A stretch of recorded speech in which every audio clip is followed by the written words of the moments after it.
ಒಟ್ನಲ್ಲಿ ಜೀವನ ಚೆನ್ನಾಗಿದೆ. ಸಾಲ ತೀರ್ಸೋದು ಬಡ್ಡಿ ಕಟ್ಟೋದು ಆಗ್ಬಿಡುತ್ತೆ.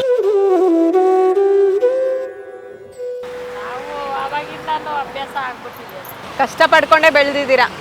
ಅದಕ್ಕೆ ಇವಾಗ ನಮಗೆ ದುಡ್ಡಿನ ಬೆಲೆ ಗೊತ್ತು, ಟೈಮ್ ಬೆಲೆ ಗೊತ್ತು. ನಮ್ಮ ಮಕ್ಳಿಗೆ ಗೊತ್ತಾಗ್ಬೇಕಲ್ಲ.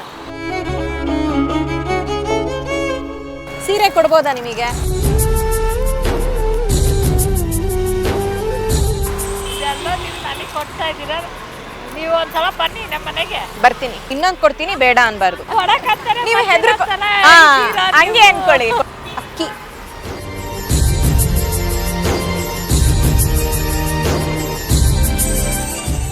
ದೇವ್ರದ್ದು ಅಕ್ಕಿ ಯಾವಾಗ ಇರಲಿ ನಮ್ಮ ಜೊತೆಲಿ ಅಂತ.